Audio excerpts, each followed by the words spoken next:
2.5-mile path is surrounded by steel and concrete, silent sentries to the history made here. It is a legacy of speed. Between these walls, the risks are great. Emotions come from both ends of the spectrum. The Indianapolis 500-mile race is quite simply a spectacle, a celebration of technology and humanity. Today, it celebrates the Diamond Anniversary running. It was no different when the track was first planned. The first 500 was the spectacle of its day.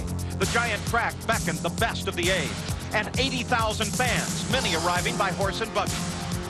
Ray Haroon won the first challenge. Since then, the lineage has raced on. Men who share a special look, the brotherhood of the best. Down the years, they have sought a common goal, victory in the Indianapolis 500. In 1925, Pete DiPaolo averaged 100 miles an hour. Today, 220 is the standard. In the 30s, the cars led the technology, cast iron and shaped sheet metal. Today, titanium and carbon fiber define the ultimate racing machine. Space-age electronics now help tame the raging horsepower. Danger has always been a passenger. Like the track and the speed, it is a constant, ever present. It too is a part of the lure. Without that risk, the men are just ordinary. In a flash, a skilled drive transforms to disaster. But man can and does survive the machine. This spring has proven no exception. The fates strike at random. Rick Mears, one of the best. Mark Dismore, one of the rookies. Or veteran Randy Lewis. Each spent his moment over the edge. But man triumphs, as did Rick a day later, in a new car to take the pole at over 224 miles an hour.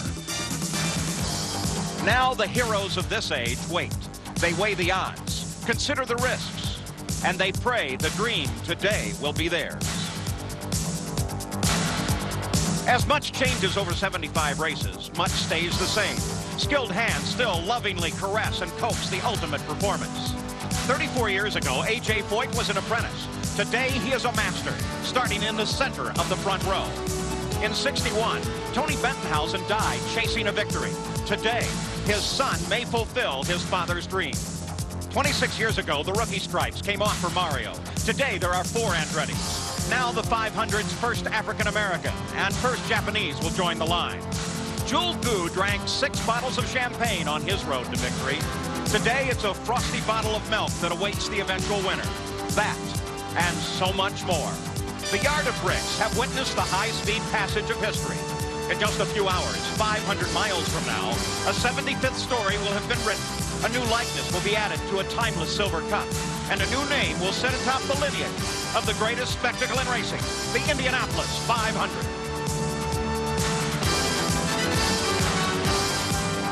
Live from the world's greatest race course, the Indianapolis Motor Speedway, ABC Sports presents the 75th running of the Indianapolis 500-mile race.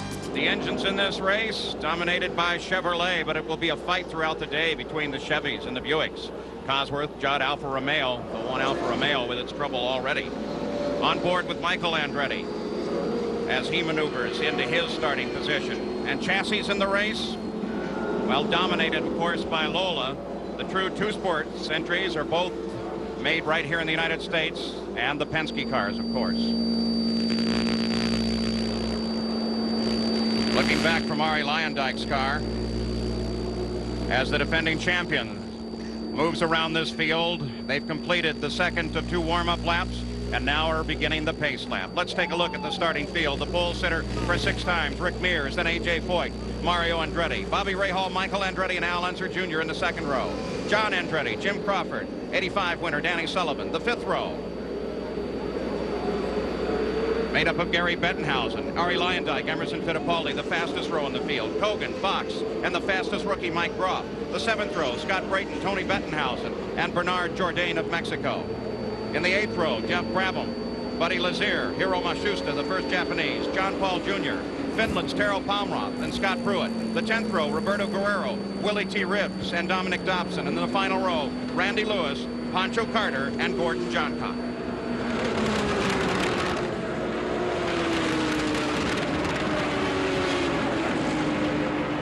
In the pit area, they begin to slide the cover back on Danny Sullivan's car as the field approaches turn 3 on the pace lap.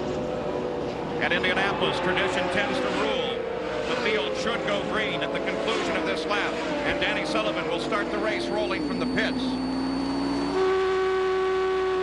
Michael Andretti, as the pace picks up, they're off of the 4th turn. The pole sitter, Rick Mears, brings the field down. Harold Shelby has the Viper off of the course. And to Dwayne Sweeney's green flag, the 75th Indy 500 is underway. Rick Mears comes to the lead. Mario Andretti closes in behind as A.J. Foyt fades. And there is an accident coming off of the 4th turn. Coming off of one, there is an accident. The equipment rolls and the yellow flag flies already. The start is so perilous here. The track is only 50 feet wide in the straight, 60 in the turns. Rick Mears slows the field and brings it under control. Those loud reports that you hear are not part of an accident. They are aerial bombs that are fired over the top of the track to indicate the car's positions as they move to the different turns. Rick Mears has not led a lap here since 1988. He's about to lead the first lap of this race under yellow. Who could ever have predicted that? And this is the 400th lap that Mears has led here at Indianapolis. The first since he's won in 1988. And here is Gary Bettenhausen rolling for the pits already. First report is that Buddy Lazier is involved in that accident. And as information filters to us, we'll pass it to you. In the pits, Bobby, just a change of tires, matter of safety, maybe ran over some debris. Well, he very easily could have, but of course, it could be Buddy Lazier's accident could cause him to lock him up just for a minute, too, Paul. They did make a handling change to the front end. Let's go to Jack Arute. Hey, stop it, Mike. Gary Bettenhausen came in, took on 4 new tires, and he's back out on pit road, Paul. He was involved in an altercation with Buddy Lazier, but he looks as if he's going to be all right. You're looking at Buddy Lazier's car. The nose has been taken off, and the crew is trying to decide now what they can do about it. Buddy, just 23 years old, lives in Vail, Colorado. All right, here is a shot of that situation as the field came through. There is Rick. And you saw Gary Bettenhausen lose it to the inside. Lazier caught the wall with the nose and was able to continue on. So Gary Bettenhausen, Bobby, looked like was part of that. Yes, he did. You know, from the rain washing stuff down, he was very low. Let's look at it right here. Gary's very low, completely below the white line. What happens? He's in the turn. The water from all the rain has washed all the debris down there, made it extremely slippery. Now, Gary really should have known that. He's been here enough years for that, Paul.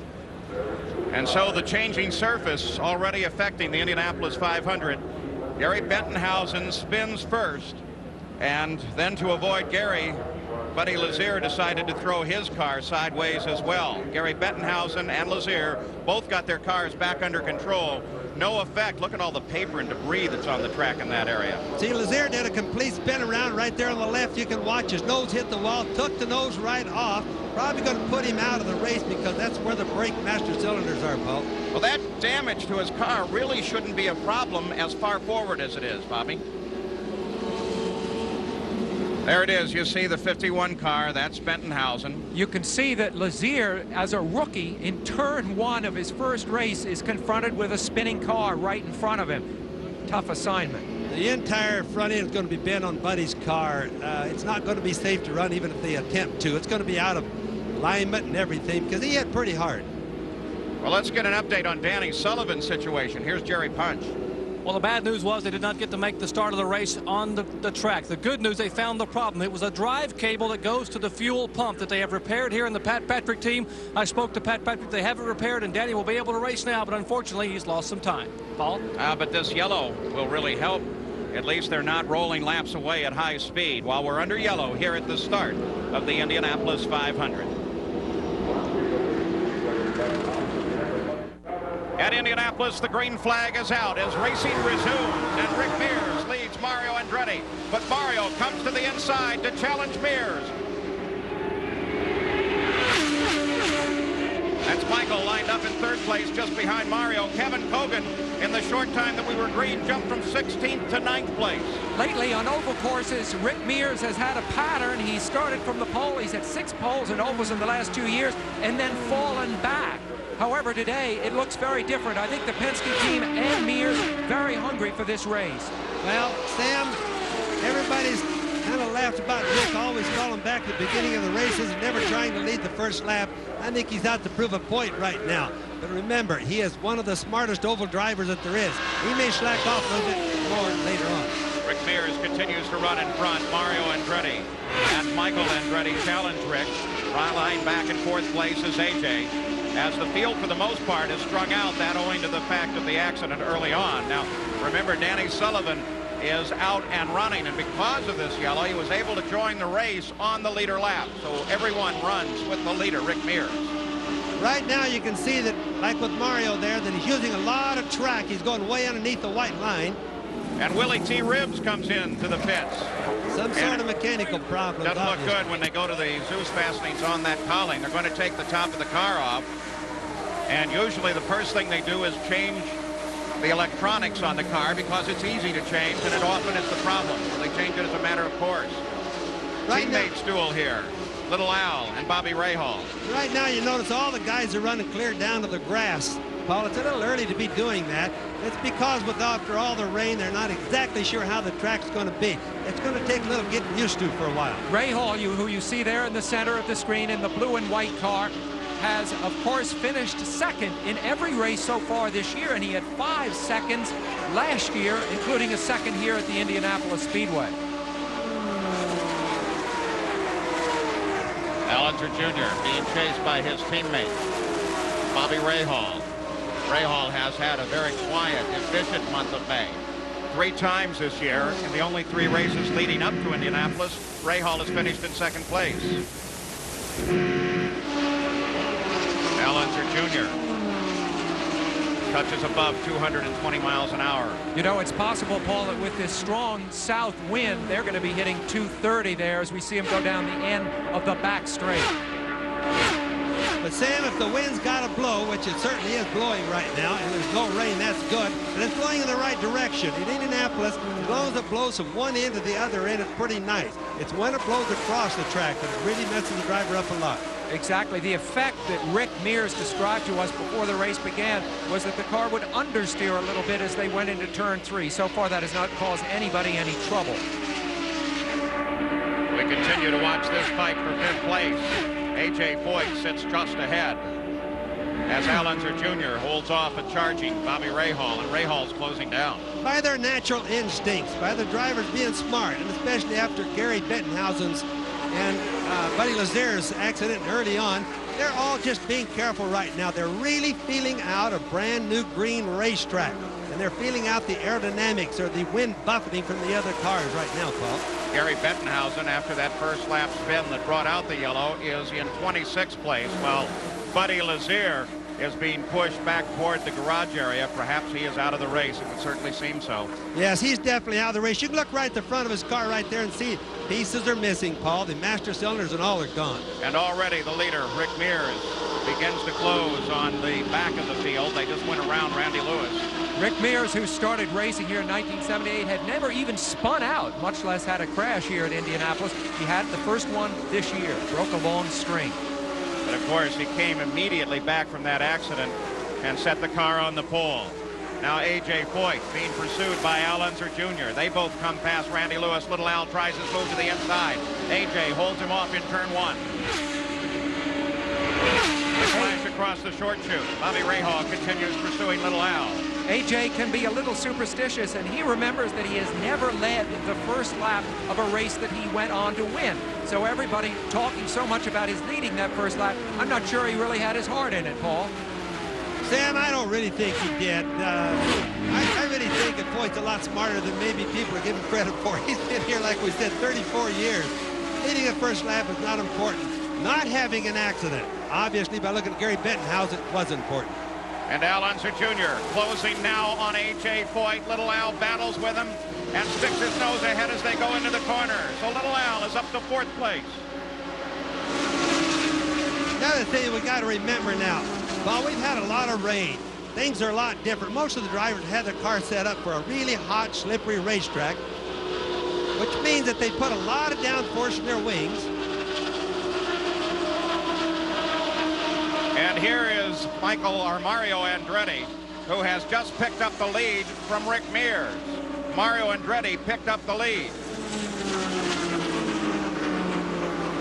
So we're seeing some tremendous action here at the start. Watching one battle for fourth. Suddenly, Mario is able to slide past Rick, and Rick begins to fall backward a bit. Now, is that a problem with Rick, or is that Rick setting his pace? Well, it's been kind of a normal thing. I think it's Rick Mears. Leading the race this early is not important to him. As we know, historically, he will come in. The pit crew will change his car, and he'll be good again. But now Mario is a charger. He's a charger from the start. He's a charger till the end. So I would have expected this, Paul. An analysis of the qualifying time suggests that Mario's car is set in such a way it has very little more top speed than it has turn speed. He spent all month setting up for this moment when the race would begin, and he had a car that really felt stable underneath him. Obviously, he's using it to full advantage.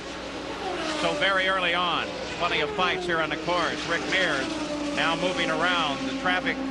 That's Tero Pomroth of Finland that lies just ahead, and Michael is coming up to challenge Rick.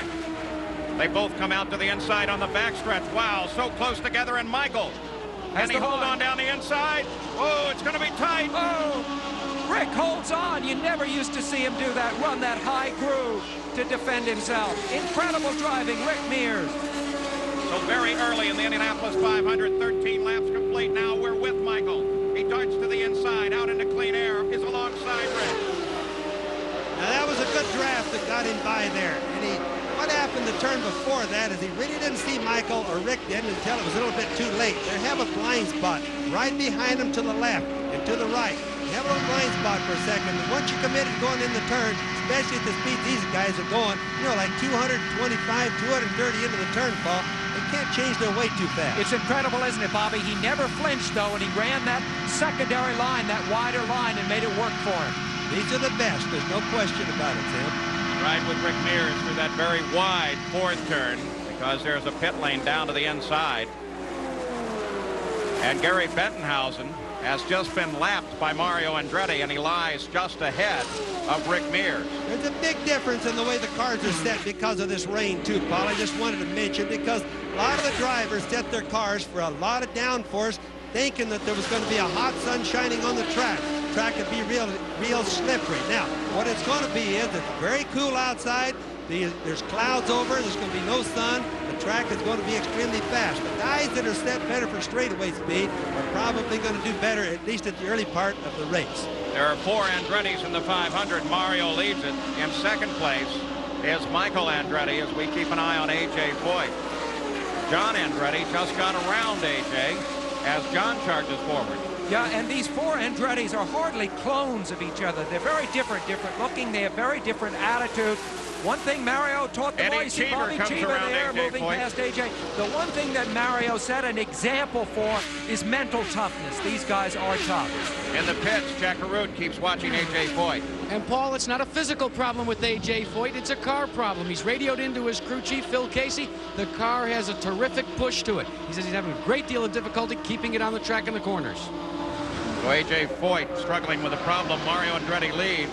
He led the 1966 500 at age 26.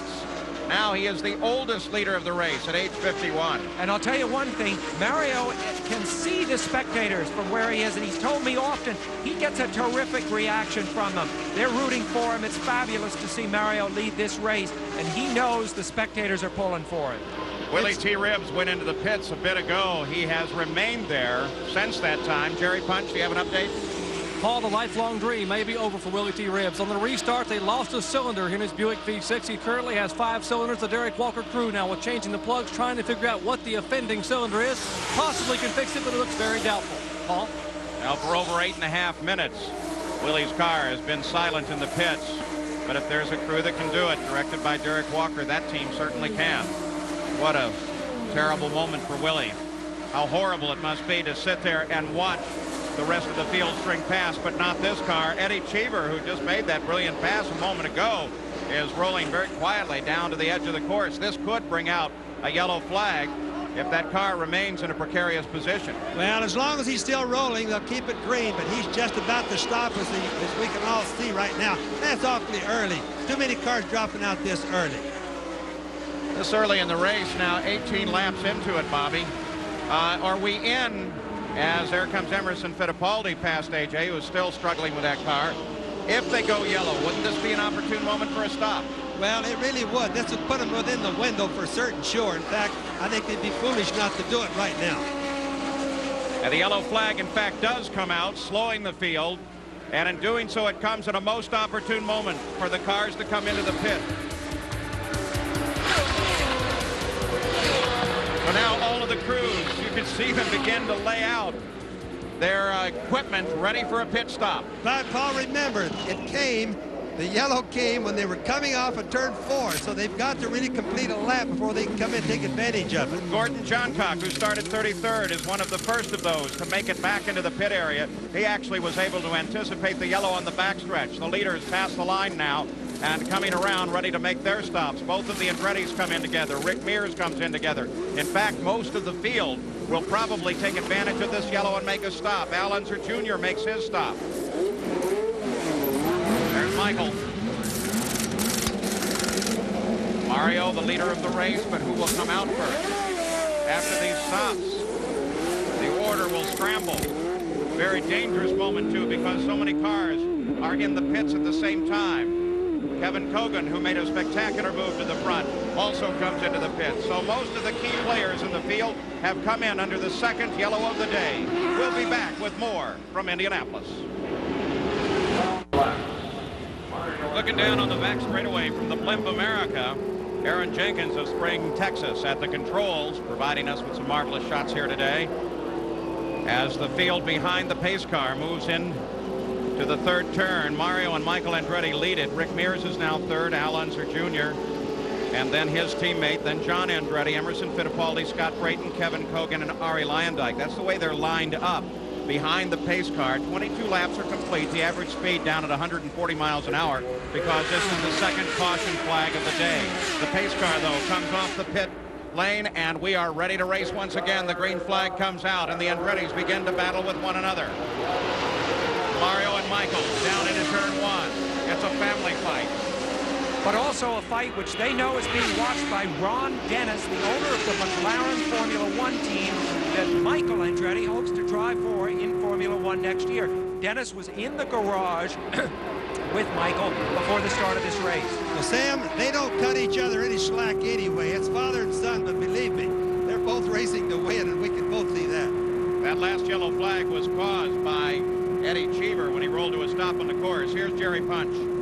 We're with Tom Anderson, the team manager. And Tom, what did Eddie say happened? Jerry, he had some smoke coming from the cockpit area when he slowed down in the corner when he put the brakes on.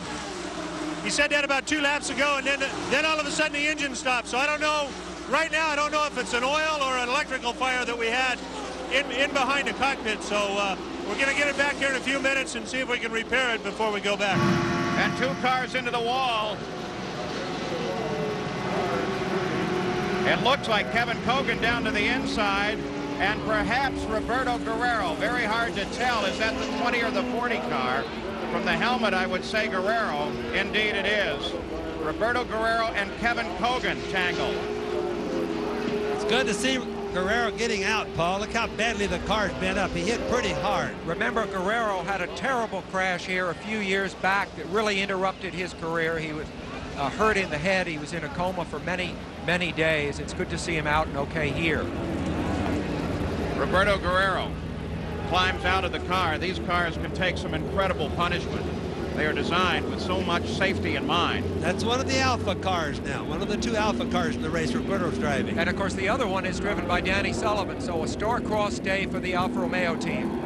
And A.J. Foyt with his hand up indicating he was in that the crash. Look, Look at the left front. The wheel is not making contact with the road. Not at all. He's damaged that suspension. And that looks to be rather permanent damage. Yeah, in fact, Bobby, can that be repaired at all? No, there's no repair there. That's going to be permanent, Paul. Like you said, that's probably going to put him out. Gary Bettenhausen back in under the last yellow. He made a stop for 16 seconds in and out. And A.J. is waving. Is he saying goodbye? Yeah, I think it might be that. The crowd saluting one of the greatest drivers ever in the history of the sport. Is this the last moment? What a terrible way for A.J. to end an Indianapolis career when this day held so much promise. You can see it's bent pretty bad because the left front tire doesn't turn, Paul. It's off of the ground when he's going straight, so it's bent. And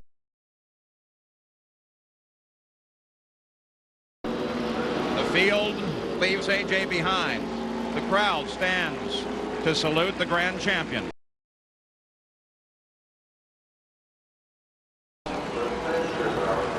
For sure, the car would have to have at least an entire left front corner. That would be the least amount of damage done. There had been so much speculation before the race. Would his success in qualifying cause him to decide to come back, perhaps for a 35th year? I think the signal that you see him making from the cockpit right now suggests no. This is the farewell of A.J. Foyt. Now, Sam, I don't think it's bothering him all that bad. I think he's made this race his 34th start. You can see Foyt is never this happy. I've never seen him drop out of a race and been happy before.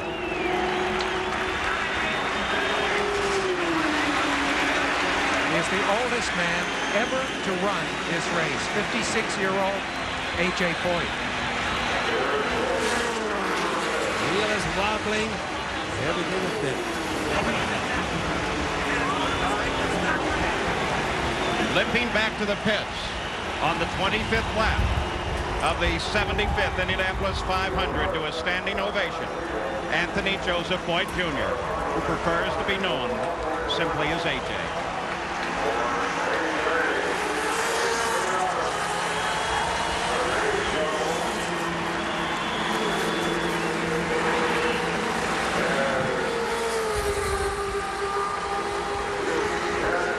A.J. rolls past the entrance to Gasoline Alley.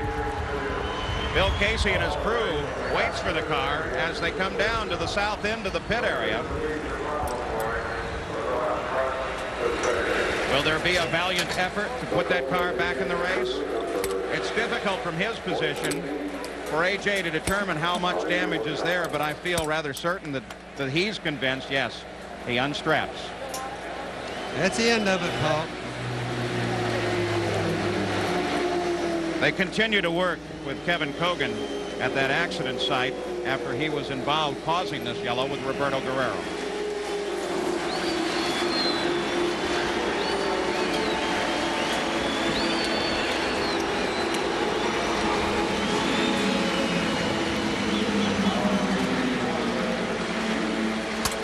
A.J., the master mechanic himself, looks down at the mangled parts of the left front. No doubt wondering, is there a part, is there something I can do? But I'm sure there's not. Well, you know, Paul, he's the one that's going to make the decision, believe it or not. When he takes his helmet off, he'll look at it a little bit more. And if he decides to fix it, believe me, the guys will start working.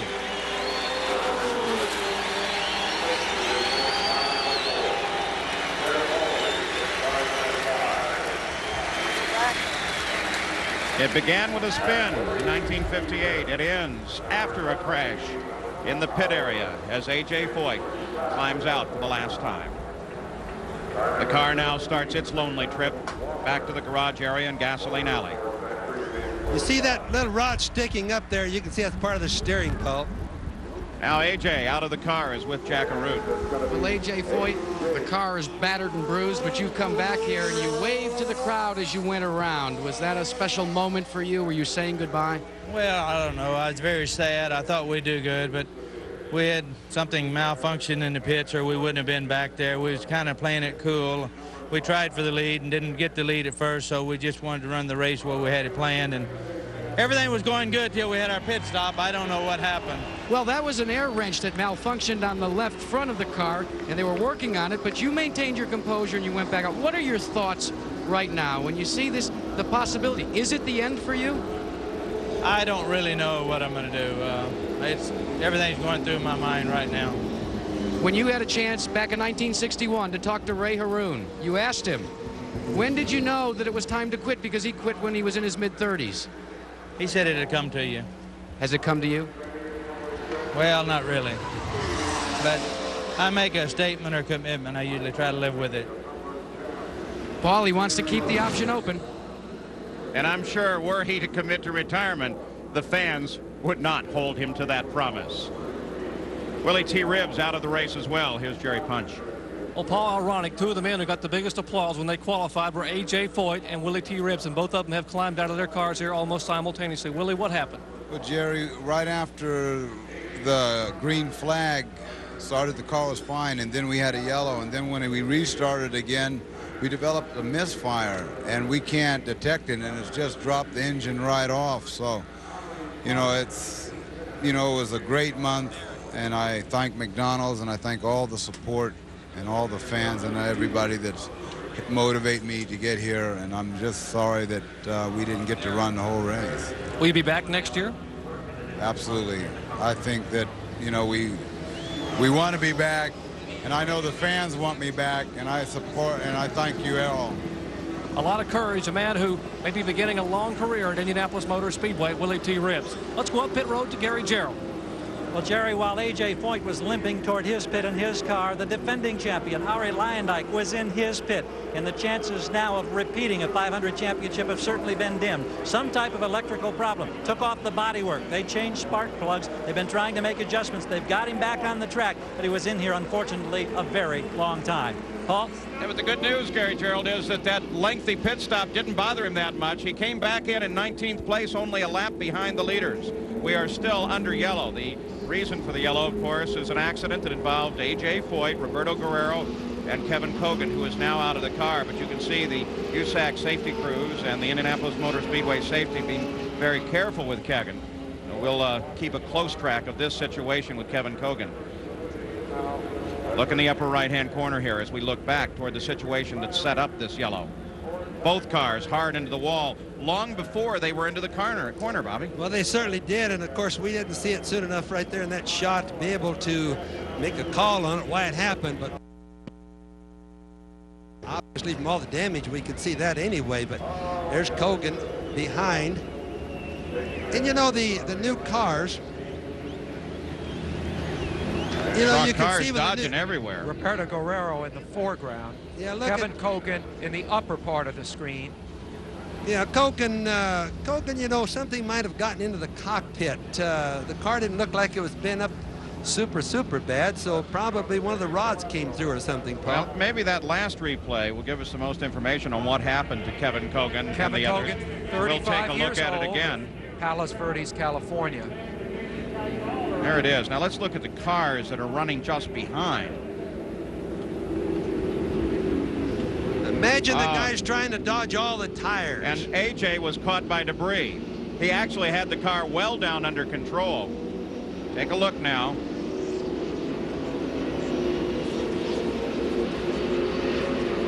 All right, now watch AJ Foyt's car. It's the black car on the inside. And Sam, a piece of debris right there. And see that debris bouncing in front of AJ's car? That debris is a tire. Oh, he hit a tire and hit it hard, Paul. It's almost too small, Bobby, to be a tire. It looks like another part of the wheel assembly. Perhaps the brake caliper or something. Whatever it was heavy, and it did incredible damage to the front end of AJ's car. And Kevin Cogan caught the wall on both sides of the car. He is now in the ambulance and going back to the Hanna Emergency Medical Center here at the track. One more look. Both cars hard against the outside wall at a most unusual place. I've not seen an accident in that area of the track in a very long time. They ride the wall and then they come off the wall with the rest of the field coming down. And you know what Bobby said about it seemed as if Kevin might have been hit in the head. He didn't seem to be sitting forward in the cockpit as he crossed the track. They cheer A.J. Foyt as he leaves the track. ABC Sports coverage of the 75th Indianapolis 500 will return after this message and a word from our ABC stations. The 75th running of the Indianapolis 500 continues. Back at Indianapolis, 118 laps complete by the leader, Emerson Fittipaldi. He's turning laps up in the 213-mile-an-hour range. The average speed of the race, 172.7 miles an hour. Now, there's the leaderboard. Michael Andretti is chasing him. Michael's about 5 seconds back behind Fittipaldi. Then Ray Hall, Rick Mears, and Al Unser Jr. Now they have shown a black flag to Mario Andretti because apparently he's continued to pass under the line, and they're afraid that he doesn't understand what they're going to penalize him for. Let's take a look, too, at the race summary, as we're at this point in the race. The leader, of course, is Fittipaldi. There's Michael, though, who has led much of this race, and this is the summary at 100 laps. The average speed then 168.127, and at that point we had 4 caution lights. Now let's kind of review that. Back at the beginning of the race, it was Gary Bettenhausen that spun in the very first corner. He spun and recovered, went on, but Buddy Lazier wasn't so lucky. He tapped the wall with his nose of his car, but it wasn't nearly enough to be able to continue in the race, so he retired. Then we went to caution for Eddie Cheever. We had an accident involving Roberto Guerrero and Kevin Cogan, but the debris from the accident caught A.J. Foyt and took A.J. Foyt out of the race. Guerrero's okay, and Kevin Cogan was taken to the hospital, but he's believed to be in satisfactory condition. Gary Gerald now has an update on the Mario Andretti situation. Paul, we saw him come in on the pit stop. We were in the commercial break. He was violently shaking his head. Tony Cicali and the crew over the wall are on the radio to him. They were black flag, we are told, to bring him in because of that penalty, as you mentioned, passing down under the yellow line. We only learned from one radio comment. Mario simply said, "I cannot believe that." But the manner in which he was shaking his head, as much emotion as we've seen from Mario in the cockpit on a race car in years. Well, Paul, I find it very hard to understand how, if what we hear is true, that Mario got penalized in the lap for running under or running too low on the track right there, as we see that car going, and all the other cars. In other words, every car we've seen on the track is running under the white or the close to the yellow line. Should be equal for all, I would think. The actual word was, though, passing under that line. Maybe that's where the distinction lies, Bobby. Paul, they're all doing that. We've watched many passes where the guy goes under the white line like that right there. Giveaway is right there, and then as he goes across the short chute, we watch the passing going on. I think it's a difference on how officials are reading it, or maybe they're not seeing it all. Roger Penske watches as his card with Emerson Fittipaldi runs some fairly quick laps in the lead, above 215 miles an hour. Now that's Fittipaldi, just came out of the screen. Look back in the field for Michael Andretti, and there's Michael. Well, Michael comes across the line about 8 seconds behind the leader of the race. So for the moment, the battle is not joined at the front. The main thing, of course, is for Mario to try to contain his anger. He's got to be very angry about what has happened, but he cannot let that affect his driving. It's just too dangerous. So at the front of the field, it is Emerson Fittipaldi, averaging 173.8 miles an hour to this point, as we take you down through the top 10. 121 laps complete. You ride with Michael Andretti. He's in second place. The leader of the race is Emerson Fittipaldi. Fittipaldi has been running just above 215.5 miles an hour. The average speed of the race is down at 174.9. That owing to 3 caution periods thus far in the 75th running of the Indianapolis 500. And they're showing Michael that he's 9 seconds behind Emerson Fittipaldi. There's Teresa Fittipaldi, due any day now. But she's still here supporting Emerson as best she can. Well, for the moment, she's taking a rest on the back of the pit wall. There's Fittipaldi. Look at that. Remember back in 1989 when these two battled with one another right up to the closing laps of the race, and then they touched, and Fittipaldi went on to $1 million. And little Al climbed out of a wrecked race car and saluted Fittipaldi as he came past on that final lap. Could that happen here today? Well, Fittipaldi out in front, started 15th and is in the top position now. And you look back for Michael Andretti, who runs in second place, and there he is. Michael's a full 9 seconds back. Third place is Bobby Rahal. He's 19 seconds behind the leader. And then Rick Mears runs in fourth place right now. The race here beyond the midpoint at the 128th lap has settled down just a bit. Everyone seems content to study, to watch, and to realize the cars have to make it to the 200th lap, the 500th mile. Now, next Sunday at 1 o'clock Eastern, it's the World League top teams as they battle out for the chance in the season's grand finale.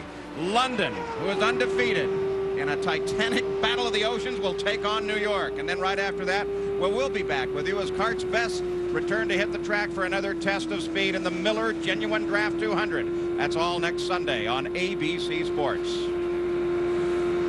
Now let's get you up to speed on Kevin Cogan. Remember, he was involved in that accident with Roberto Guerrero. It took some time to get him out of the car, as Michael Andretti is alongside of his cousin, not a battle for position. They took him to Methodist Hospital of Indianapolis, and now here is the report. He has a fracture of his right arm. Rahal with smoke at the back of the car, and he pulls her down. Be careful to watch behind that car, but that certainly looks, and it's coming out of the exhaust on both sides, looks like Rahal's done. As we wait for Rahal, let me continue with the condition of Kevin Cogan. He has a fractured right arm, a fractured right forearm, and a fractured right thigh. Dr. Terry Trammell will operate on him this afternoon. Let's go to Jackaroo. Well, probably the most simple way to describe the reaction by the crew here was when they took their hands and made the signal like they had broken something. The engine is expired on Bobby Rahal's car. They're just waiting for him to come down to pit road to confirm that. But let me update you on his teammate. His teammate Al Jr. is also having a problem. They've got wastegate problems, and they are losing valuable horsepower from the turbocharger. Rahal, the engine silent now, rolls down through the pit area, and he will come to the Craig Gallus operation right there while they take a look at it to decide if there's anything they can do about it. But I don't think Rahal is too convinced they can. No, there's nothing can be done, Paul. The engine broke. You know, when they break, turning 12,000 and a half RPM, hey, it just blows everything up, and that's it. Bobby Rahal climbs out. Now, there's been a lot of talk about the Formula One and the Indy cars. A lot of the Formula One drivers are in the United States now. In fact, are here at Indianapolis in the VIP suites, keeping track of this race. Remember how prominent they were in the 60s and 70s. Perhaps we'll see that return. Debbie Rahal gives Bobby a hug as he climbs out of the Indianapolis 500. So Rahal, the 1986 winner, becomes a spectator here today, while Emerson Fittipaldi continues to lead at 176 miles an hour, the average speed to this point. Michael Andretti is 10 seconds behind.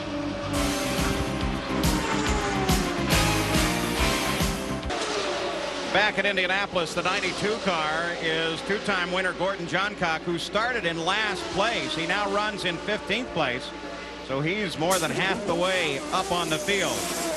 And there's a quick stop for Michael Andretti being run under the green flag. Michael runs in second place. That would seemingly predict, with a 16.5-second stop, that Emerson Fittipaldi is due in any time. You ride with Rick Mears. Mears runs in third place. So we run them down quickly for you. Fittipaldi and Michael Andretti before the stop. Rick Mears, Al Unser Jr. Then a lap behind Arie Luyendyk, Scott Brayton, John Andretti, Mario Andretti. Danny Sullivan is now in ninth place with Alpha Power, Scott Pruitt. And then the 86 car of Jeff Andretti, then Bernard Jourdain, then Stan Fox, Gordon Johncock, Tony Bettenhausen, and Hiro Matsushita. Dominic Dobson, Randy Lewis, Pancho Carter, and Jeff Brabham. That's the lineup at the moment, and here comes the leader, Emerson Fittipaldi.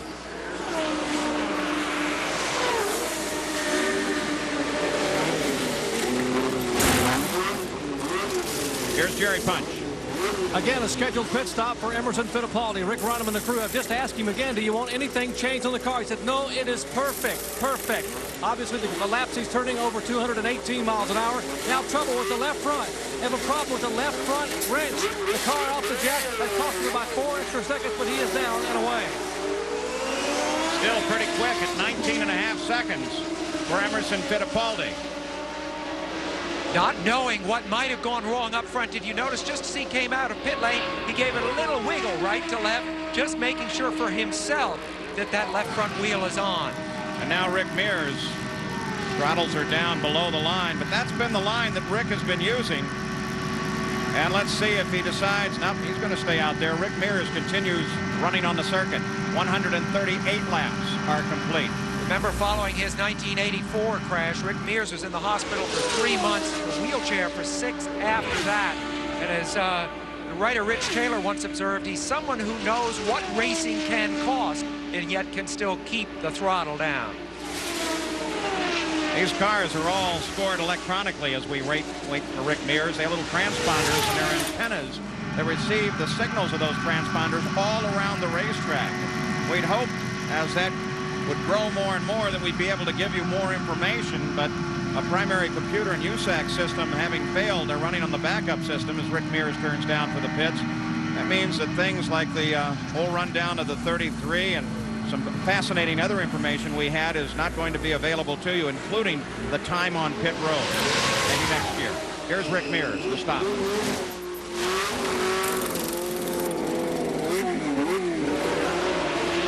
Fittipaldi comes around his teammate, and Fittipaldi picks the lead back up as Rick Mears patiently waits. Roger Penske on the radio to Rick throughout the entire stop. In fact, Roger and Rick talk rather constantly. Rick in and out in 17.3 seconds. Here's Jerry Punch. Well, Rick Mears, a routine pit stop down there. They changed all 4 tires. Likewise, Emerson Fittipaldi. And we are with Rick Reineman, who is the crew chief of Emerson Fittipaldi. And Rick, what was the miscue there on the left front tire? We had a wheel nut that's been sticking in the gun since our first stop, so something that we're just being careful with. They got the nut tight? Oh, yes. Rick Reineman, the crew chief for Emerson Fittipaldi. Could have been a very anxious moment. Let's go down to Jackaroo, who's standing by with a disappointed Bobby Rahal. Well, Bobby Rahal finished second in the first 3 PPG IndyCar World Series events this year. You won't finish second in the Indianapolis 500. Broken engine? Yeah, I think a piston let go. For some reason, the car was slow all day down the straight. It was wonderful in the corners, but really a struggle down the straights, and just let go, you know. Too much for it, I guess. Well, his teammate, Little Al Jr., Al Unser, is going on to work right now. Compare the car that you drove to that of your teammate, Little Al. Were they basically the same? Because he's still out there and doing quite well. Yeah, we put my setup on his car after carburation day because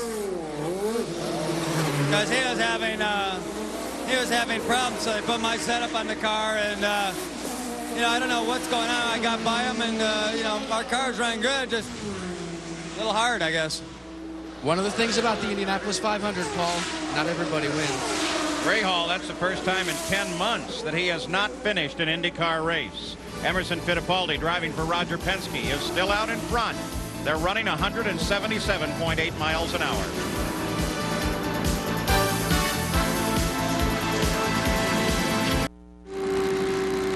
On board the defending champion at 146 laps. Ari Leyendijk, though, is 2 laps behind the lead of the race right now, trying desperately to catch up as many of the teams have cycled through their pit stops. Really should only see one more stop in this race if all goes according to their plans. Ari did make up 1 lap, though. He was 3 laps back, so he is a fast-moving car on the track. At the front of the field, it's Emerson Fittipaldi being chased by Michael Andretti. Michael is just 5 seconds back. And Rick Mears, you see Michael come off the corner. That's the number 5 car just crossed the line. That's Fittipaldi. And they're still 5 seconds back. Now 4 seconds. Now 4 seconds back is Michael. They're both running 212.7 miles an hour. Danny Sullivan, the 1985 winner in the pits. Remember, his teammate Roberto Guerrero fell out. We've got another car in trouble. This is Scott Brayton with an engine. Looks like it's in trouble, Bobby. Yeah, it's a lot of smoke coming out of there. Boy, that's a bad look. Going to bring out a yellow. He parked right on the racetrack. Now he wants out of the car. He's feeling some heat from under there. So. He hasn't disconnected his communications either. He ripped them apart. The engine blew bad. The hot water, that's a lot of steam. Not just smoke from the engine, but it's a lot of steam that's coming out. So he's been sprayed with some very hot water, and he's feeling the effects. That's nothing to laugh about. That's got to hurt Scotty terribly.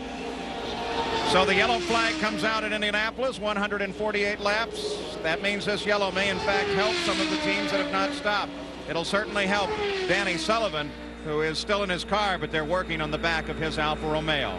At the front of the field is still Emerson Fittipaldi. Sports coverage of the Indy 500 will return after this message and a word from our ABC stations. Mexico's Bernard Jourdain is under tow, while Scott Pruitt's disabled car is on the hook. And we are under yellow at the Indianapolis 500 with Emerson Fittipaldi. There's Scott Pruitt's car leading, Michael Andretti.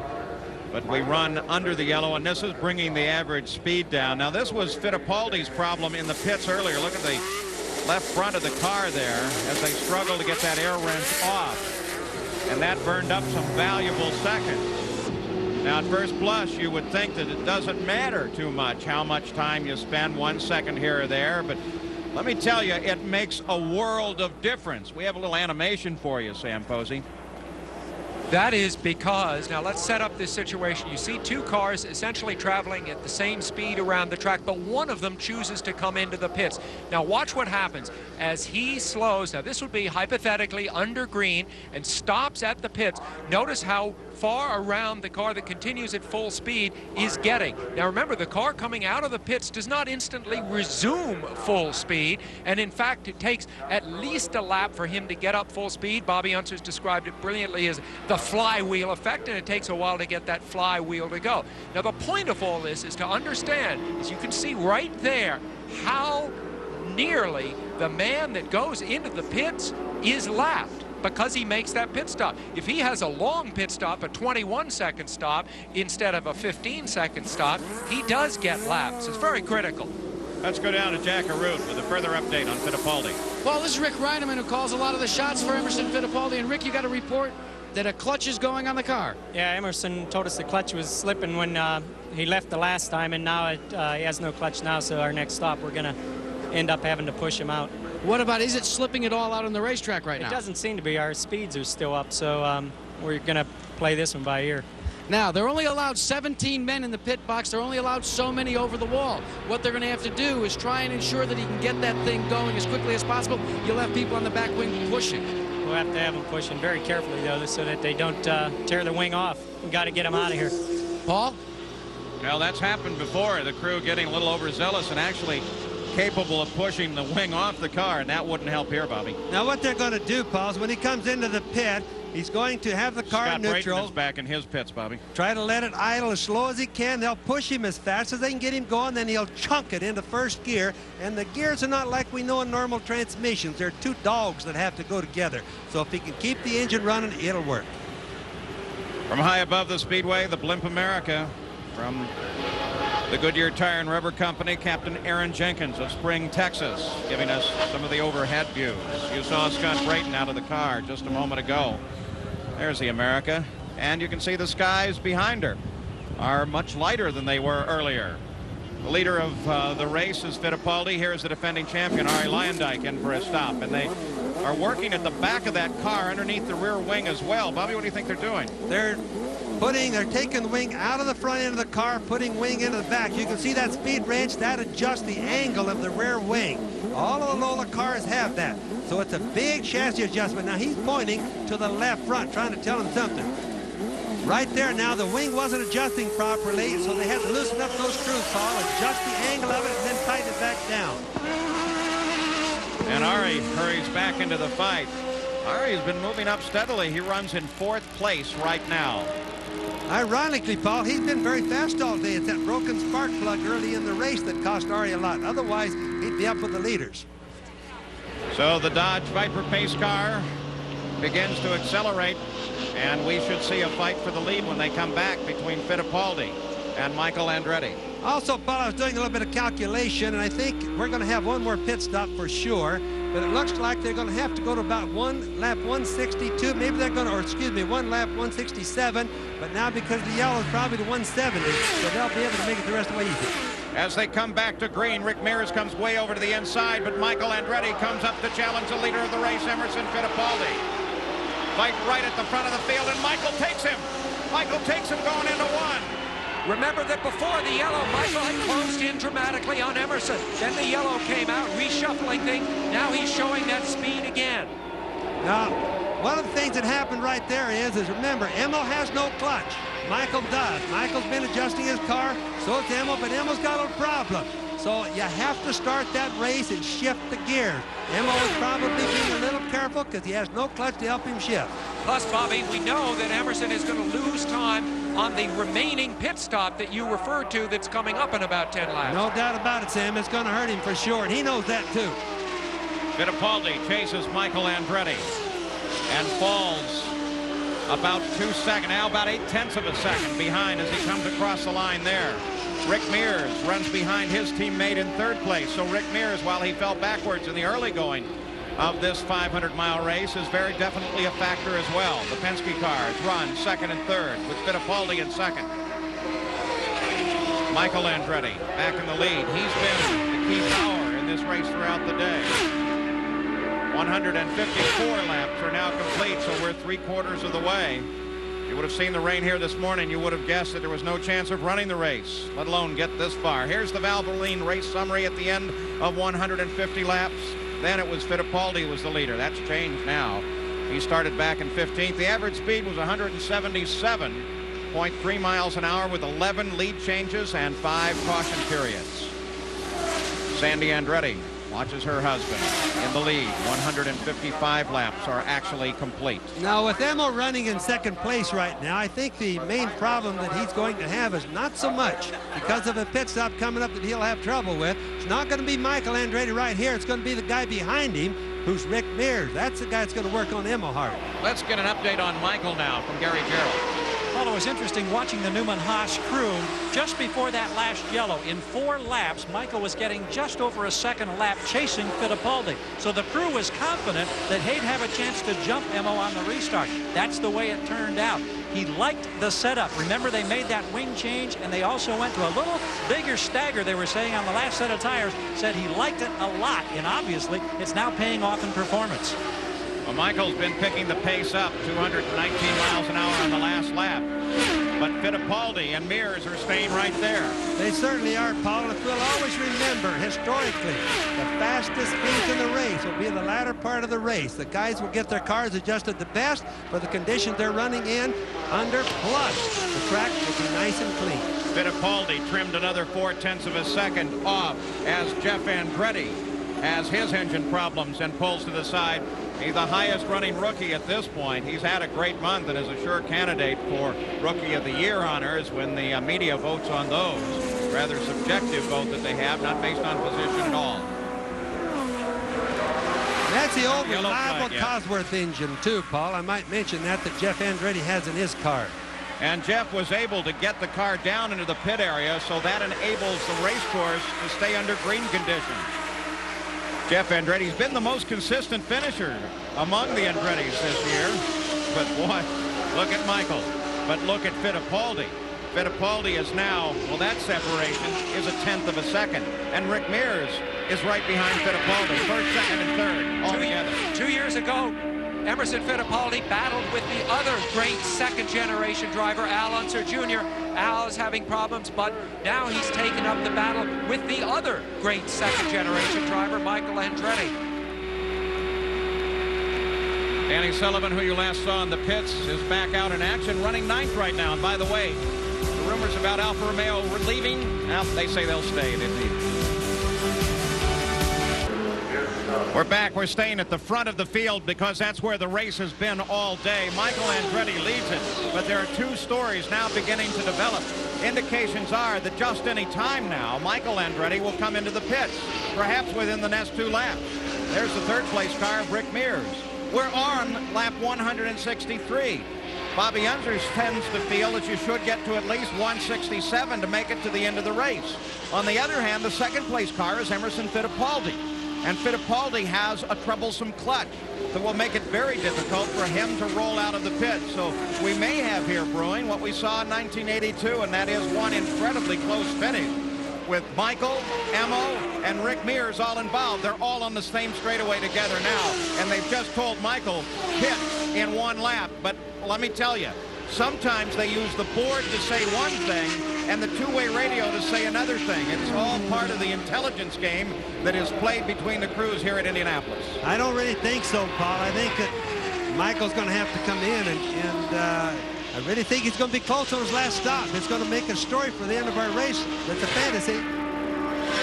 The 75th running of the Indianapolis 500. Ray Haroon won the first one here 80 years ago. The race was not run during the war years. The last time an Andretti led a race, an Indianapolis race, this late in the game was in 1987 when Mario, who led almost the whole way, got to lap 180 and then broke down. We are at lap 166 now. You see Michael Andretti. Michael, the number 10 on the backstretch. He's been told to bring the car to the pits on the next lap. That will give the lead to Emerson Fittipaldi and bring Rick Mears up to second place. But of course, Fittipaldi and Mears will all have to stop. They are the only ones that run on the lead lap right now, and they run together on the straightaway. Michael Andretti peels off and heads down to the pits, and Gary Gerould waits for him. Indeed we do, Paul, and as you've indicated, we don't think he can go the distance without making another stop. I don't know that they're gambling on a yellow. We do know that his father, Mario, was having a fuel problem. We were not aware of a fuel problem for Michael, but right now they change the rubber. They pour in the precious fuel. He'll have 33 laps plus to go to get there. And of course, the guy in the catbird seat would seem to be Mears because of the clutch problem for Fittipaldi. He's down and he's away, and it wasn't particularly fast. Close to 19 seconds. Yep, 18.5 seconds, Gary Gerould. Okay, one of the things they'll do, Paul, is to make double sure that they had that thing as full of fuel as they could possibly get. There's Emil coming right there across the start-finish line, the red and white car. That makes him the new leader of the race. Yes, he is. And then, but what's going to happen with Michael, he has two options that he can do. One of them is he can shift the engine to a higher gear, providing Emil has a problem getting out of the pits that we think he's going to have. The next option is you can turn the boost back a little bit, and these are all options provided he doesn't wait too long to do it. Now, if they bring him in at that point, that should put Emerson Fittipaldi within striking distance of the 200th lap or 500th mile. And don't forget, coming up next on ABC Sports, Scott Pruitt, Rusty Wallace, Bill Elliott, they're in the lead as we head into the second round of the International Race of Champions. That's next, right here on ABC. We wait for Fittipaldi. He has a clutch problem. They've asked him to come in on the 169th lap by radio. That's 1 lap away. But the stop should see him struggle to get out of the pits, and if it goes wrong, Bobby, he could damage that clutch and it could all be over. Well, he won't have a clutch, Paul. What's happened to the clutch? You can tell that the clutch itself is not bad. It's the hydraulic part of it that actuates the clutch that's bad. So he really doesn't have a clutch problem as most people would think. It's just the clutch working. So what he's going to have to do is just be able to get it into the first gear, leaving the pits, which we'll see in just a minute now. So Emerson Fittipaldi rolls down the pit lane and rolls toward Jack Arute for what may be his final stop. And Paul, this is when the butterflies become big, not only in the driver, but also on every crew member. They bring the car to a stop. He's complaining of severe understeer, so they are going to change all 4 tires. He's trying to keep the engine revved. They are going to take every ounce of fuel left here because they have figured it down to having a 2-lap margin to finish the race with the fuel available. They've completed the work on the tires. They're waiting to take on all the fuel. They drop it down, and you can hear him having the difficulty getting out. 20 seconds in and out. There was that Emerson clunk. grabs the gear. Did you hear that clunk that Bobby described? And now, so slowly, he motors out. Bobby, you had it figured perfectly. Here's the leader of the race, Rick Mears, as Fittipaldi rolls away. Now remember, Paul, this is the guy they better start worrying about a little bit. As Rick Mears comes to a stop, Jack Arute is there. Teammate Emerson Fittipaldi, he knows now that Fittipaldi had a problem. They had a problem now with the air jacks, getting the car up. To no concern, though, they'd already taken the tires off. Jerry Brion is the first one completed, Richard Buck, and the rest of them are done. They're going to take on all the fuel on this side, too. Taking a long time to bring it in. Mears is off and away. And Michael Andretti wins that fight as Rick Mears comes away, and Michael comes back to the front. Sandy Andretti knows that Michael is now within striking distance of the Indianapolis 500 victory flag. But what they also know is that he stopped the last time right on the edge of the envelope. Some say beyond it. Vince Granatelli watches his driver, Arie Luyendyk, the defending champion. He runs in 4th place. Now keep in mind, Paul, if Emil and if Rick Mears keep pushing Michael as hard. Look at Fittipaldi, still not running at speed. Fittipaldi still terribly slow. Roger Penske is on the radio to Rick. Chuck Sprague stays on the radio to Emerson Fittipaldi. Jack Arute.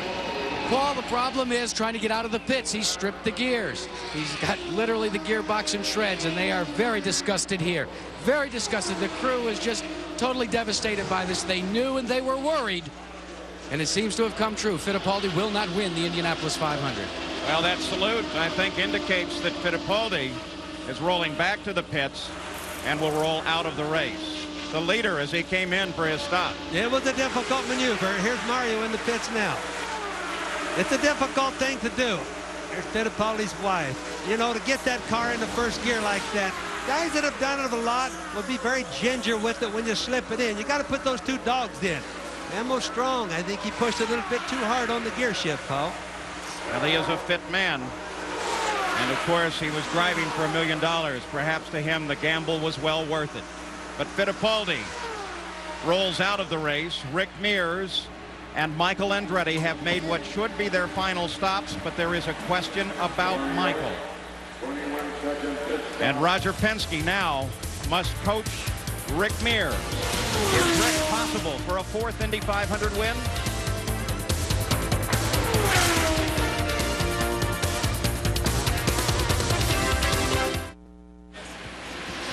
Michael Andretti leads by 10 seconds. This man, Roger Penske, has only one hope now. Rick Mears, who runs in 2nd place. Emerson Fittipaldi is stopped dead on the track. They've been trying a new transverse gearbox. That was Scott Pruitt, by the way, that they just pushed past, trying to get down into his pit as well.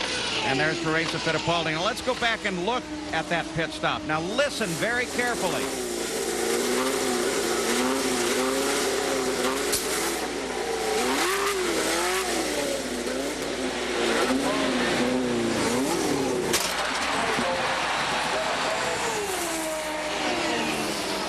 And that was the split second that made the difference. And Bobby Unser, you caught it. Well, Paul, what he really did wrong was he kept revving the engine up. Remember, the engine has to get down to a very, very slow idle so as the dogs on the 2 gears will match up a little bit closer than that. And Emil's fault was, or his mistake was, he just kept revving the engine. And, of course, as strong as he is, he just shoved it in, broke him, and that was the end of it. Michael Andretti leads 13.5 seconds, pulls a bit away from Rick Mears. The question is going to be, does he have enough fuel on board? Here is Danny Sullivan, 8th position, as he makes his stop. Perseverance, boy, he's holding on. Strategy up front is going to be Michael Andretti and Rick Mears. It's going to be Rick Mears trying to push Michael enough to make sure that Michael has a fuel problem, if in fact he does. That would make Rick the winner, if it happens that way, Paul. And just behind, Danny Sullivan, Al Unser Jr. makes his stop, the 3rd place car. Here's Jerry Punch. Last scheduled stop for Al Unser Jr. has to be a helpless feeling. Unser knows they have a boost problem. They have a wastegate problem. They get no more than like 40 inches of boost. They're riding around here at 208 miles an hour. Routine pit stop. He will go back out and try to get a top 5 finish. Paul? Good healthy sound, though, from Little Al. Remember, his teammate Bobby Rahal went out earlier, but this car looks like it's holding on. And this car leads the race as we complete the 179th of 200 laps. Now, there's first place, heading into turn 1. And we have to wait a full 14, 15 seconds for Rick Mears to make his appearance. And there he is. Nice wide open track. Ari Leyendyk is sitting just behind Rick, but he is a lap off the race pace. But certainly even though he is in 3rd place right now. So this race is not over, and the finish could be unbelievable. We'll be back.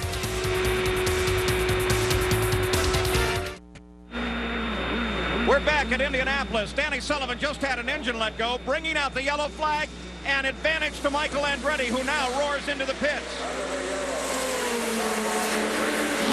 Sandy Andretti, this is what they were hoping for. Something that might help Michael get the extra fuel. The yellow flag does it. And Paul, remember that Michael's ability to get a ride in Formula One with McLaren, which he so covets, depends a bit on his marquee value in Europe. An Indy win here, and remember the McLaren team owner, Ron Dennis, is here watching this. This could turn this career around for Michael Andretti. So the yellow flag on because Danny Sullivan had an engine let go in big way on the main stretch. A lot of blue smoke all over the front stretch. Michael saw it himself, but was also radioed, bring it in. Now they're yellow. And so Michael Andretti got that extra fuel that he needed. He now has only one other obstacle to overcome. His car number, car 10, has never won the Indianapolis 500. That and his name. The Andretti name, of course, carried for so many years by Mario into this race, has been so unlucky ever since Mario first won the race, and the only time he won the race back in 1969. Well, Sam, he's been fast enough. He deserves to win it today. We don't know that he's going to yet. The race is a long ways from being over. Rick Mears now has to rethink his position. He's got to come up with a little bit more speed because Michael has no penalties, just a mere quick and stop. You know, a quick splash of fuel, and he's off to the end of the race now. That is where luck is a factor. Andretti's luck typically has been bad through the years. Here, finally, it was good. Michael Andretti was running right on the edge. There was where he took the lead, but at the same time, we were reasonably sure that Michael could not make it to the end of the race as Fittipaldi fell out of the lead after his stop. Mario came into the pits, picked up fuel. Teresa Fittipaldi obviously disappointed with her husband's fate of the day. And Sandy Andretti, knowing full well a few moments ago that that car needed to come in if her husband was to win this race. She was praying through every lap, but she was in tears because she felt that he didn't have a chance. And then suddenly, on the main straightaway, a problem developing with Danny Sullivan as the engine let go. And the yellow flag came out, and Michael ran as fast as he could for the pit. Yes. And the emotions changed as she sees that there's a chance. The rest of the team, Ed Knapp and Carl Haas climbs up there as Danny Sullivan rolls into the pit area trying to get the car out of harm's way, and Michael screams into the pits under the yellow. The crew is there. All they have to do is fuel the car. The hose hooks up, and look at Sandy now. Thank you for the help. And Michael rolls out. But let us not forget that Michael is in second place behind Rick Mears. He must pass Rick Mears to retake the lead of this race. Rick Mears, who of course has won this race 3 times, Michael has not won it at all. So what about Rick Mears, Jackaroo? Well, Paul, let me amplify on what Sam said. Rick Mears and his team are very excited about their prospects for a 4th Indianapolis 500 victory. The chatter back and forth on the radio has been apprising Rick of the fact that Michael is now behind him, and all that Rick said is, I'll keep my foot in it. Well, they're under yellow. We are on the 185th lap. Just in front of Rick Mears is Michael's cousin, John Andretti. Andretti started this race with 4 in the field. There are 2 left. One of them is John. Then you see Rick Mears, the leader of the race, so he's back in the serial.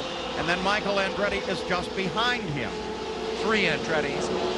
Mario is still Mario's still in the fight, certainly. Actually, Thank you, he's in Sam. 5th. On board with Rick. Now here's something else to consider. This race traditionally changes in the last 10 laps.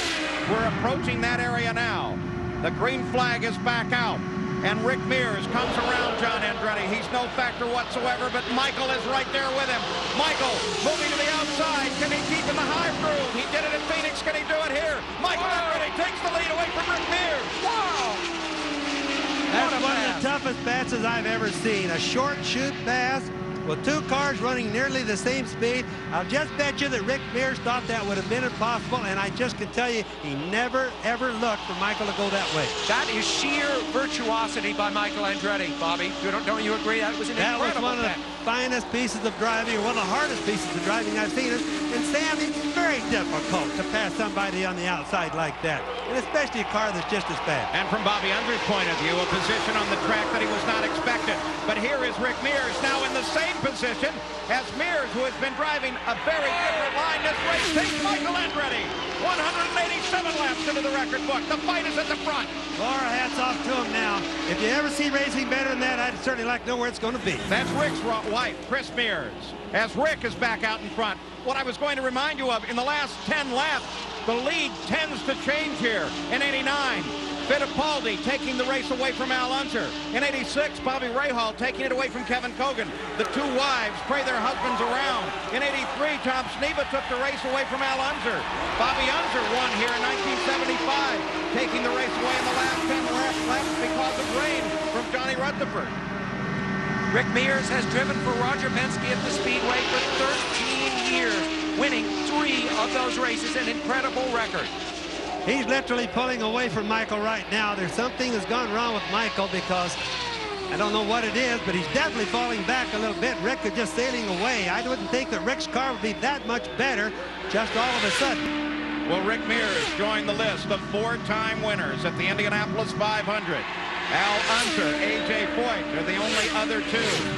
This year, the first year that Rick Mears has ever hit the wall on this track. Also, the first year he ever left the grounds of the Speedway during the month of May. Earlier this week, he went down to his new home in Florida to supervise the construction. He came back. That's a different kind of Rick Mears. Rick Mears at 39, starting to look toward the end of his career. What a way to start the end of his career. The front of the race belongs to Rick Mears. You saw his wife, Chris, on the radio, not to Rick, but passing information to the board man. And here's your third-place driver right now, the defending champion, Arie Luyendyk. He is a lap behind the race. But if something should happen at the front of the field, he's right there. And Arie has never given up, and that's a great point because with the 2 leaders dueling it out, he might be in a very good position. Shows that he is a true champion, Sam, because he's revving hard all day, even though he got behind. But the thing is, as you watch Mears and Michael, 2 fine drivers today. At the front of the field is Rick Mears, but the yellow flag comes out. There is a car sitting on the entrance to the pit lane. And apparently they've decided to bring the yellow out, and it's none other than Mario Andretti. What an irony. The yellow flag would prevent his son from having any chance to counterattack against Rick Mears. But then it might give him a chance because it will put Michael right up next to Rick. Good point for a restart. And what happened on the last restart? Michael was able to rip by Rick.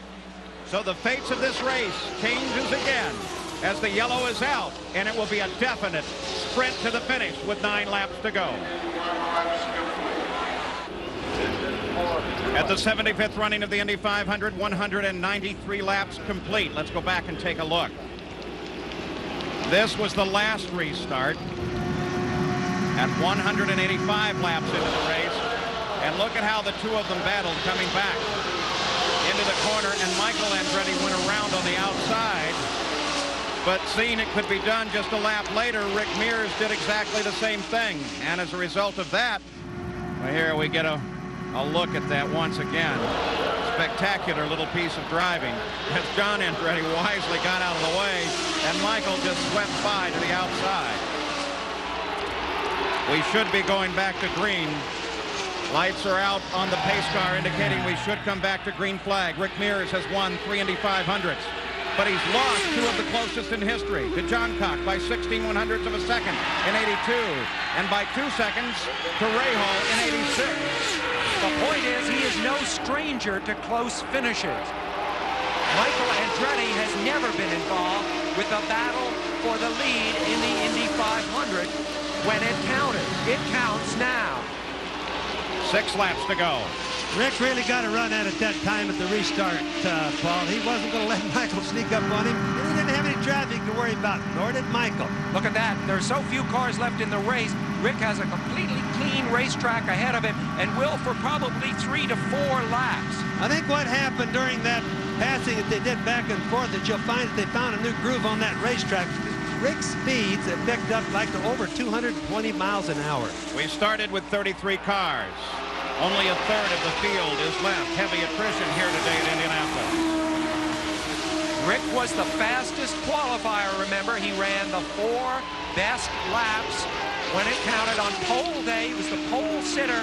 Now he has a clean track ahead of him, just like he did then. Rick Mears right now is doing what he does best. But Rick Mears once told me that in 1982 he made a mistake in the last corner of the last lap that gave the race to Gordon Johncock. Were it not for that split second, then Rick Mears might be driving for his 5th Indianapolis victory. Let's get an update report on Michael Andretti.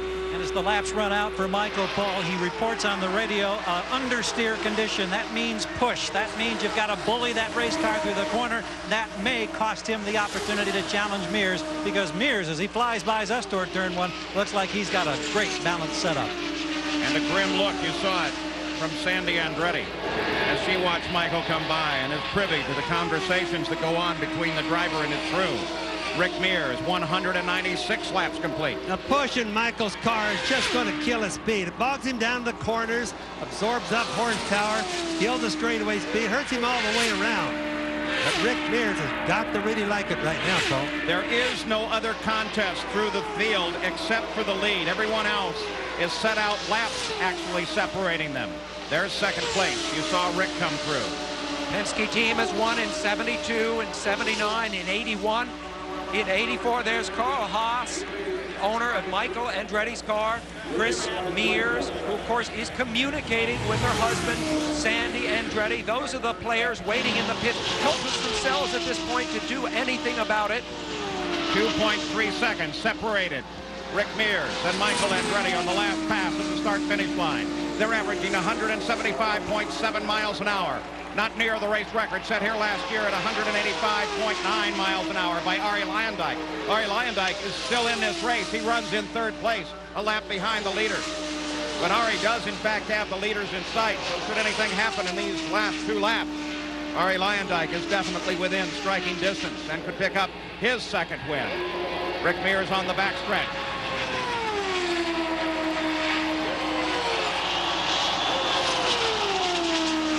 The crowd anticipates a potential four-time win for Rick. Michael Andretti in a desperate drive to try and catch him.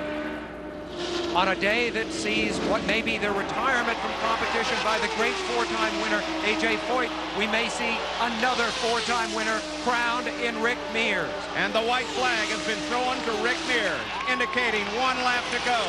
Now less than 2 miles for Rick Mears. If he holds on, he will become the third four-time winner of the Indianapolis 500 here on the 75th running of the great race. Chris Mears as Rick runs the straightaway.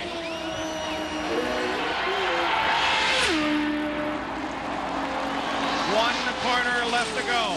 1 corner left to run. He can see the checkered flag just ahead of him now.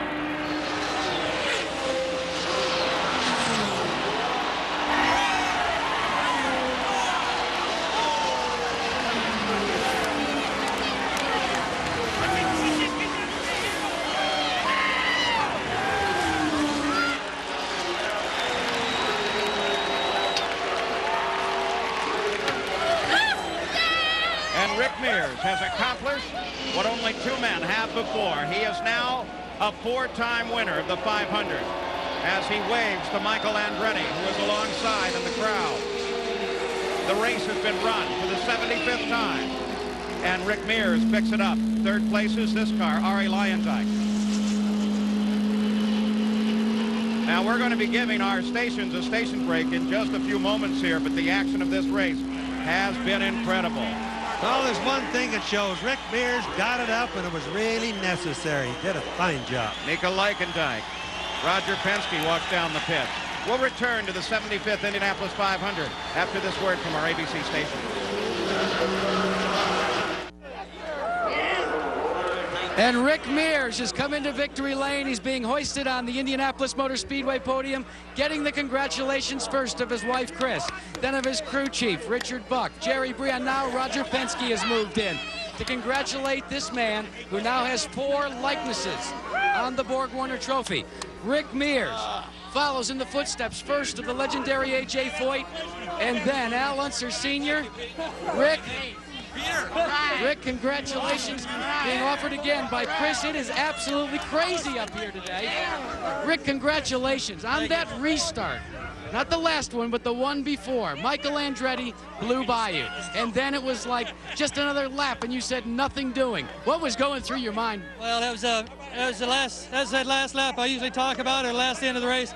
That's when you do it when it's necessary. And we got down there, and you know, we had a run at him from a little toe on the straightaway, and I said, oh, there's nothing to lose now. We got to go or not. And so I just went ahead and ran it up on top and went around the outside, and we were thankful the car was working just absolutely great, and it just, you know, everything went our way.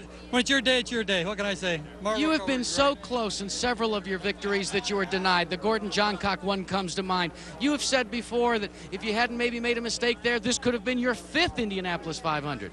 Well, that's, you know, we found out we went 1 lap too early on that race, and it caught us out short. We should have had it, but it wasn't our turn. So, I mean, I tell you, I'm tickled to death. I never dreamed of getting 1 here, let alone 3, let alone 4. So I'm just telling you that the Marlboro guys, the team did a tremendous job. I mean, this is our backup car.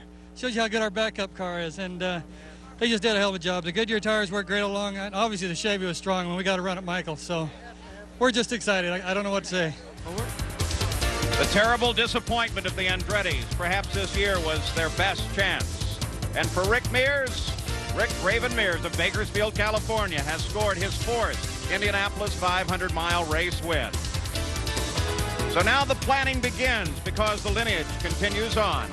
For Sunday, May 24th, 1992, and the 76th running of the Indianapolis 500. We thank all our racing team who did such a superb job here today. I'm Paul Page. So long from Indianapolis.